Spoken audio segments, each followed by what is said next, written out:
তেখেতসকলৰ হাতত যেতিয়া বন্দুক দিয়া হৈছে, গতিকে বন্দুকৰ যেতিয়াই প্ৰয়োজন হ'ব, যেতিয়াই গুলীয়াৰ প্ৰয়োজন হ'ব, আজি মই স্পষ্টতাৰে কৈছো, আপোনালোকে কতো ভয় কৰিব লাগে, কতো চিন্তা কৰিব লাগে, অসম গভৰ্ণমেণ্ট তেখেতসকলৰ লগত আছে। আৰু মূল কথাটো হ'ল যে বনাঞ্চল ৰক্ষা কৰিবৰ কাৰণে ফৰেষ্ট বেটেলিয়নে সকলো কাম কৰিব পাৰে।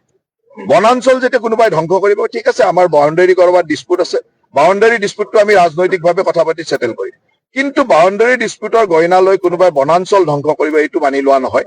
আৰু মহামান্য গুৱাহাটী উচ্চ ন্যায়ালয়ৰ ইয়াত নিৰ্দেশনা আছে যে বনাঞ্চল ধ্বংসৰ লগত বাউণ্ডেৰী ডিছপুটৰ লগত বনাঞ্চল ধ্বংসটো একেলগ কৰিব নোৱাৰিব।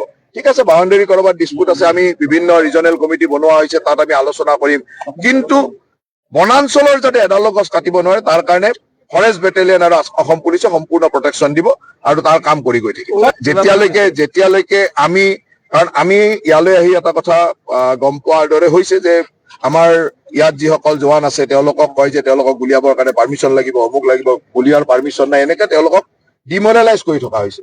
মই আজি তেখেতসকলক স্পষ্টতাৰে কৈছো, কোনো চিন্তা কৰিব লগা নাই। অৰুণাচলৰ ফালৰ পৰা কেতিয়াবা এওঁলোকৰ ওপৰত কেছ দিয়ে, গতিকে আমি তেওঁলোকে যেতিয়া আমাৰ টেৰিটৰীত সোমাব, আমাৰ বনাঞ্চল ধ্বংস কৰিব, তেতিয়া তেওঁলোকৰ ওপৰতো কেছ দিব লাগে।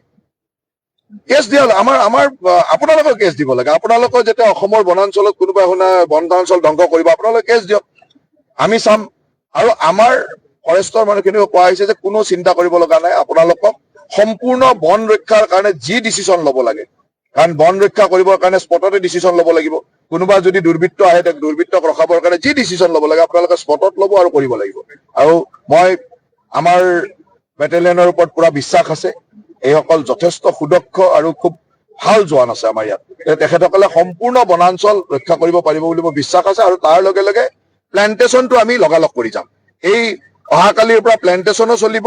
ৰাস্তাৰ যি ইমিডিয়েটলি ৰাস্তাত যদি অহা যোৱা কৰিব নোৱাৰো, কিবা এটা খবৰ হলে ইমিডিয়েটলি আহিবৰ কাৰণে অন্ততঃ মিনিমাম ৰাস্তাটোৰ ব্যৱস্থাটো আমি ডেভেলপ কৰি ল'ব লাগিব। আৰু এটা নতুন ৰাস্তাৰো প্ৰয়োজন হৈছে, নহলে আমি সীমাৰ সিপাৰেৰে গৈ সেই জেগালৈকে যাব পাৰো। আৰু যিটো সুবিধাটো সেই দুৰ্বৃত্তসকলে লৈছে, সেই দুৰ্বৃত্তই যাতে সেই সুবিধা ল'ব নোৱাৰে। আৰু যি অঞ্চলত বনাঞ্চল ধ্বংস কৰিলে তাত যি কেম্পৰ প্ৰয়োজন হয়, কেম্পো আমি কৰিবৰ কাৰণে নিৰ্দেশনা কৰিব লাগিব। কাৰণ কিছুমান কথা এনেকুৱা যে আজি 6 মাহ ধৰি এই কামটো চলি থাকিলে, এই 6 মাহ ধৰি কামটো চলি থাকোতে কোনোবা নহয় কোনোবা আমাৰ মানুহতো কৰবাত জড়িত থাকিব পাৰে, আমি সেই কথাটো চাব লাগিব। সেইকাৰণে মই ইয়াত থকা বিষয়াসকলৰ যাৰ ওপৰত আমাৰ অলপমান হলেও সন্দেহ আছে, তেওঁলোকৰ CDR পৰীক্ষা কৰিব দিছো। তেওঁলোকে কোনোবা অৰুণাচলী মানুহৰ লগত বা অৰুণাচলৰ কোনোবা দুৰ্বৃত্তৰ লগত ক'ৰবাত ফোনেৰে যোগাযোগ কৰি আছিল নেকি, সেইটো মই পৰীক্ষা কৰিব দিছো। কাৰণ সেইটো এটা পাৰ্ট অফ দা এইটো পাৰ্ট, আৰু এইটো নাচালে আমি কেনেকে গম পাম কোন জড়িত হৈ আছে। নহলেতো 6 মাহ ধৰি বনাঞ্চল ধ্বংস হৈ আছে, ইয়াত থকা সেইসকল বিষয়ৰ দায়িত্ব যে 6 মাহৰ কিয় এই কথাটোত কোনো ধৰণৰ একশ্যন লোৱা হোৱা নাই। তাতে আকৌ আমাৰ বেটেলিয়ন সকলক ডিমৰেলাইজ কৰিছে, গুলিওৱা পাৰ্মিশ্যন নাই বুলি ডিমৰেলাইজ কৰিছে। গতিকে কৰবাততো কিবা এটা গণ্ডগোল থাকিব পাৰে।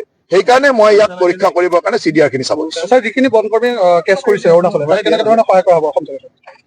আমাৰ বনকৰ্মীয়ে অৰুণাচলৰ যোন দুৰ্বৃত্ত আছে, দুৰ্বৃত্তৰ ওপৰত কেছ কৰক।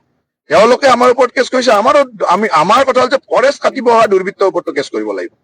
কাৰণ ইয়াত যিটো দেখা গৈছে, ইয়াত কোনো ৰাজনৈতিক বা সীমা বিবাদৰ কথা নহয়। ইয়াত এছাম লোকে ইয়াৰ বনাঞ্চলটো ধ্বংস কৰি তাত তেওঁলোকে নিজে মাটিটো দখল কৰি পাম অইলৰ খেতি ইত্যাদি কৰাৰ পৰিকল্পনাৰে কৰিছে, যিটো বুজা গৈছে। প্ৰাৰম্ভিক অনুসন্ধানত এইটো ওলাই পৰিছে। গতিকে বুজা যায় যে ইয়াত অলপমান ব্যৱসায়িক কথা আছে বা ইয়াত তেনেকুৱা ধৰণৰ কথা আছে। গতিকে সেইবিলাক দুৰ্বৃত্ত, সেই দুৰ্বৃত্তৰ বিৰুদ্ধে কাম কৰিব লাগে। বৰ্তমান পৰিস্থিতি চাই অতিৰিক্ত নিৰাপত্তাৰ কিবা চাফিচিয়েণ্ট আছে ইয়াত, চাফিচিয়েণ্ট আসাম পুলিচৰ ফৰ্চো আছে, ফৰেষ্ট বেটেলিয়নৰ ফৰ্চো আছে। আৰু যদি প্ৰয়োজন হয় আমি তাত, আমাৰ কাৰণেতো ফৰ্চৰ কোনো কমি নাই। অসম চৰকাৰত ক'ত ফৰ্চৰ কমি আছে?